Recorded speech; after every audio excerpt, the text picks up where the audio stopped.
Hello, and welcome back to Nerd News. Today we have Neil Druckmann talking about The Last of Us Part 3, and Guardians of the Galaxy 3 could be the end for Drax. Let's get started. First up, from Arcade 1UP, we have their 2023 lineup sort of reveal. I doubt this is everything. This is what we have revealed right now from CES. So far we have these bigger cabinets that are essentially the same cabinets that they've already released and re-released multiple times, but now the riser is just built in. I'm gonna be honest, it's kind of lame. I don't see why you would want this. Like, I guess if you didn't buy them initially, this is fine, but I can't see a reason to upgrade from this. And it's the same cabinets that we get all the time. Pac-Man, Miss Pac-Man, Galaga, and Mortal Kombat 2, which continuously get re-released. And then the only new one I saw they announced was this Wheel of Fortune cabinet, and I mean, I guess that's cool if you are really into Wheel of Fortune. This is lame. Honestly, this is a really bad lineup. I haven't been happy with Arcade 1UP's releases over the last couple years. As you can see, I do have the X-Men arcade cabinet here, and I have a Mortal Kombat one that's never on video screen. It's always to the side of me. So I do like them. I do like Arcade 1UP. I like what they've put out. And I really want to get the Simpsons one and the NBA Jam one. But honestly, they haven't released a good arcade cabinet in a long time.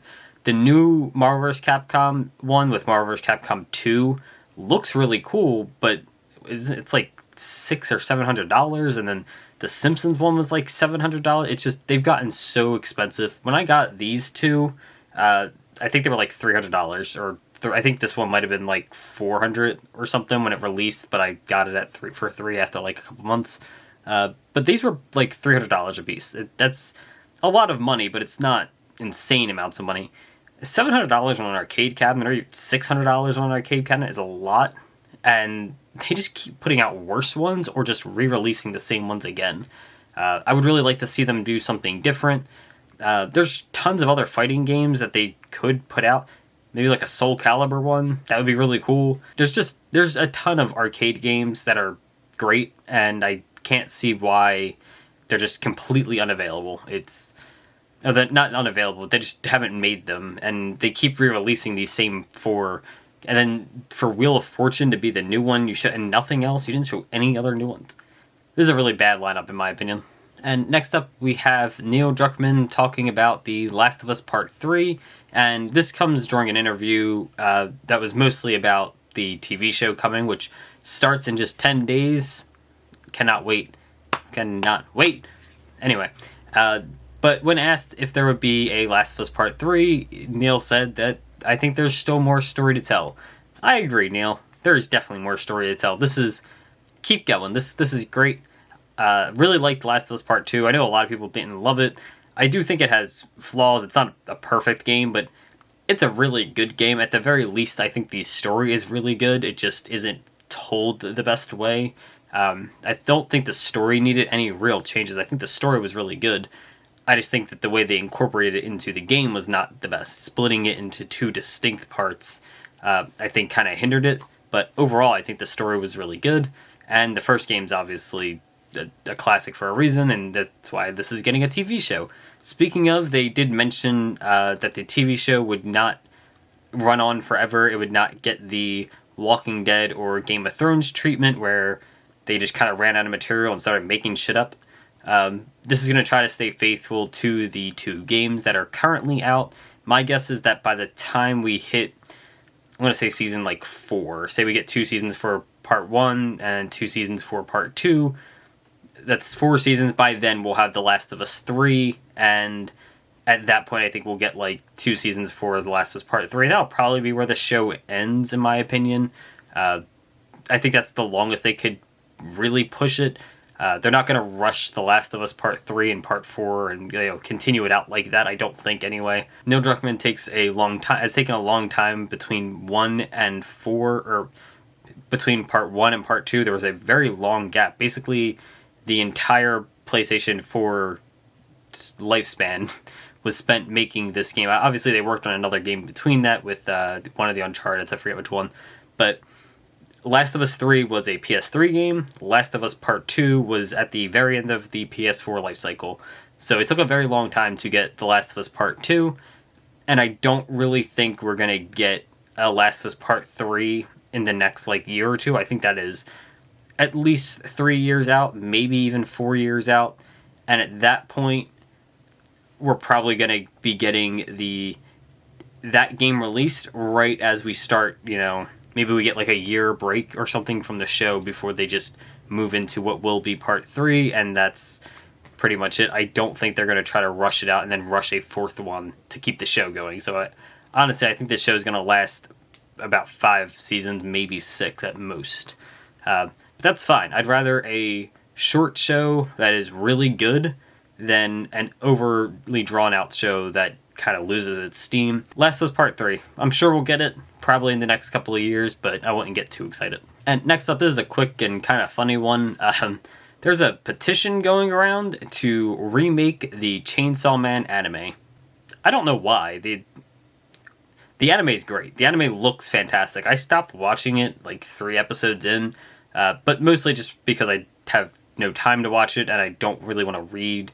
I'm not a big subtitle fan. Anyone who has watched this knows this. And you can yell at me, fine. I don't like subtitles. I want it in English. When it comes in English, I will watch it. It might even be in English now, and I just don't remember. I didn't look. But I stopped watching it just because it was subbed and I wanted it dubbed. But I did read the manga. The manga's great. We're going to talk about that in the coming weeks. I'm almost done the first 11. I have 1 or 2 left, and then we'll make a video. So in the next month or so, I'll probably get it out. But besides that, the actual anime was fantastic. What I saw of it was great. The animation, at the very least, is very good. So why people are petitioning to remake it, I don't know. I have no idea. I don't even care to look. I just think it's funny. These people are silly. They are silly people, and we should ignore their opinions because they're dumb. They are dumb and silly. And next up, we have more dumb people doing silly things. At the box office, Strange World bombed horribly. It made $60 million against a $150 million budget, and now it's number 1 on Disney streaming, and I wonder why. Maybe the terrible marketing for this movie. It's a possibility. Maybe because no one knew the movie came out until it was already out. Sure. Maybe because people just knew it was going to come to Disney Plus and why do I go to theaters to see this? I can watch it on Disney Plus. It's not a big deal. I think that does have something to do with it. I do think that will bring down box office numbers a little bit for movies that they know are going to go straight to the streaming services. Obviously, it's going to affect things a little bit. I myself do make a more of a choice on what I'm going to go see at theaters anymore, mostly just because I don't have the time to go to the theater all the time, whereas I can just put on a movie at home at any point. So I kind of get that mentality of maybe they just wanted to watch it at home. But honestly, I think the just terrible marketing of this movie is why it did so poorly, because from what I understand, the movie's fantastic when you actually watch it. But to watch it, you had to know it came out, and people didn't know it came out until it bombed. And when you hear a movie bombed, most people aren't going to go see it. But when you put it on a streaming service where they can watch it at home, everyone's going to watch it, and it's doing really good. And I think we kind of expected this. I think most people called that this would happen, and I know I kept cutting this from different episodes for time, so I don't know if I ever actually put it in, but that I called the same thing, that it was going to do well on streaming just like Encanto did, and of course that's exactly what happened. And sticking with Disney but moving to another part, we have Bautista confirming that Guardians of the Galaxy 3 will be the last time he plays Drax. And okay, I guess kind of upset that he said this before the movie came out, but mostly because I feel like we all expect some people to die in Guardians of the Galaxy 3. The little trailer we got was a little somber. I feel like it's pretty likely someone's going to die in that movie, and this kind of tells us it's going to be Drax, which is fine. I have no issue with Drax dying. He's not super important. He is a fun character, and I do like him quite a bit, but it's not the most important thing in the world. My issue comes from him telling us ahead of time, but even that's not that big of a deal. But he wants to go on and do more dramatic stuff. He doesn't want Drax to be his legacy. He wants it, he wants to do more dramatic and more, I guess, important roles. He calls this silly, which is true. Drax is a silly character. It's a Marvel movie. It's not going to be anything super, highbrow or anything like that. It's dumb fun for like 80% of them. So I understand where he's coming from. This isn't what he wants to do as an actor. But at the same time, you couldn't have kept this on the wraps until like after the movie came out so we could at least, see you die on screen. Maybe he doesn't die. Maybe that's why he's telling us, because he doesn't die. He just disappears. Or maybe he's lying. That's an option too. Maybe he's like, yeah, this is my last one, and then bam, he shows up in Kang Dynasty, because if they really want him there, I think they can get him there. Honestly, if Disney really wants him to be in Kang Dynasty or in the movie coming after it, I can't think of the name of it right now, the 2 Avengers movies coming up in Phase 6, if they really want him there, I can almost guarantee they can get him there. Because if you put enough money on a table for something, most people will do it, at the very least for like a cameo or something, even if he's not like an important part. But beyond that, I don't foresee this being a really big deal. I feel like this is fine. It's just he's wrapping up his time in the MCU, and this is James Gunn's final MCU movie, so it makes sense. I can see it. And lastly for today, we have a new announcement from Yu-Gi-Oh! And that is Deck Build Pack World Survivors. The 3 archetypes being introduced here. We have Transcendrake, a large-scale dinosaur that appears on the field using different kinds of summoning methods. I'm going to call it now. I think this is a pendulum theme. Not necessarily exclusively pendulum, but I think this is going to be a pendulum theme. My reasoning is the large-scale part. Because what does that mean in terms of dinosaur? Like, I guess I think they're big dinosaurs, and sure, but I feel like that was a hint towards pendulums. I'm hoping, because we haven't had a good pendulum deck in a long time. But also, dinosaurs plus pendulums would be really cool. I don't know how that would mix with the generic dinosaur support, but maybe they can make it work. Also, we have Vanquish Soul, or VS. And these are fighters that release their special attacks using the power of attributes. It looks cool. It's a cool picture, but this is giving me vibes of the Element Sabers, where they could like change attributes in the graveyard and stuff like that to summon the Elemental Lords. And I didn't like that too much. But I'm interested in seeing where this goes, because the idea of having like a boss monster with like playing a bunch of like spell cards that are finishing moves would be really cool. We do have some things like that, like Blue Eyes has Burst Stream of Destruction as a card, Red Eyes does have Inferno Fire Blast, Dark Magician, Dark Magic Attack, and those are hit or miss on whether they're good or not. But just the idea that you can play them is pretty cool, but a whole deck built around that sounds really cool. Like, that sounds like a fantastic idea, but not necessarily a good idea as far as gameplay. It sounds like an interesting deck and something that would be really cool to mess around with, but I don't know how viable it will be. So I'm interested in seeing this one, but just the description doesn't lend itself to be something I'm going to assume is good. And then we have the final one, Novellas, a ritual theme that treats the opponent to different cuisine. So a cooking archetype.